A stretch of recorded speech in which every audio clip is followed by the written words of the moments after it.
Assalomu alaykum hurmatli kuzatuvchilarimiz. Mana bugun 30-yanvarda davolanib turgan bemorlarimiz haqida ozgina klinikamiz haqida bir ma'lumotlar, bu yerda qanaqa o'zgarishlar bo'lganligi haqida sizlarga abhod jarayonini videosini, bemorlarimizning fikrini olamiz. Opa, bitta o'zingizni tanishtiring. Men Rahmat va Gulola, Shofirkon tumanidanman. Kelganda ahvol qanaqa edi? Og'ir ahvolga keldim, yurolmay, Bugun nechanchi kun? tik saqlay olmay. Bugun nechanchi kun? Bugun 10-kun. Bitta yurib bering. Yaxshi bo'lib ketdim. Bitta yurib bering. Sizga qarab beray. Ha, yuravering mana shu xonada. Yaxshi bo'lib ketdim. Yurolmay kelgandim, bukurib bo'lib. Hozir yaxshi bo'ldim, Xudoga shukr. Rahmat. Qarang, bitta o'tirib turing. Beram, chetim. Ha.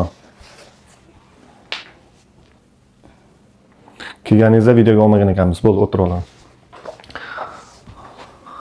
Sizni qarang. Bundan oldin ham boshqa joylarga ichini olganmiz. Ha, 2025-yil dekabr oyida Samarqand viloyatiga borib davolandim.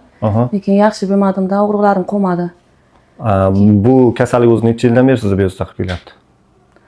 Shu 1 yil. MRT tomografiyangizni bitta ko'rsating. Qildirmagandim. Tomografiyangizni bitta ko'rsating. Bormi? Yo'q, topshirib kerak. Ha, olavering. Bemalol turib olavering.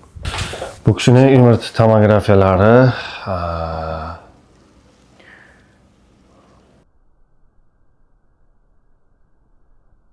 besh rejasi bor. 8 adam bor. Bunisi edim. Mana omurtqadalar Mana anamni ko'ring.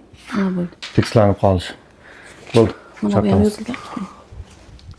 Klinikada qarang, klinikamizda hozir 12 kun davomida, bugun nechanchi kun sizga? 10-kun.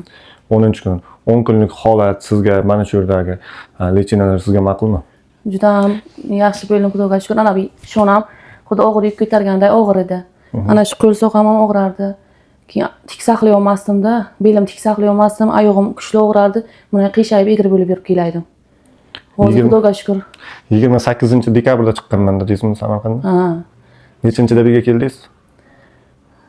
Bu yerga kelib chiqdim. Bugun 10-kun bo'lsa. 21-chisiloda kelgan. 21. Ha. Kelgandim, yomon ahvolga keldim, kuchli og'riq bilan. Sizni kim yubordi bu yerga? Men qaynakam o'tgandilar bu yerga. Qaynakangiz qanaqa ahvolda kelgan? U kishi ham oldin operatsiya bo'lgandilar. Keyin operatsiyadan keyin bir qit yaxshi yurib, yana kasallari qo'zg'adi, og'riq bo'lib, bellari og'rib yurgandilar. Keyin mana Xudoga shukr, yerdan davolanib chiqib yaxshi bo'lib ketdilar.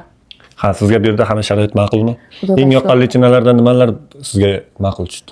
Massaj, keyin fizioterapiyalari, hamma narsasi yaxshi. Sizga bironta ukol dori qilindimi? Yo'q. Tamam. Boshqalarga, oddiy o'zingizga o'xshagan qishloqda odamlarga bemalol tavsiya qila olasizmi? Albatta. Kimdandir qarz olib kelgan puli yoki qanaqadir molini, jonini sotib kelganlar bo'ladi, o'shalarga bemalol o'sha puliga kuyib qolmaydimi? O'shalar qarg'ishiga qolib ketasiz agar bu yerga kelib turib lechina olmasangiz. Yo'q. Kelinglar, seni tavsiya qilaman. Juda ham yaxshi ekan. Massajlari ham. Qarang, kelib turib davolanib ko'rdim. Kelib turib lechina olmasa, o'shani anosi sizga o'tib ketadi. Men sizga pul berib, biron nima qilib reklama qildirmayapman. Yo'q, yo'q, o'zim fikrim. Tamam. Nima deyapsiz?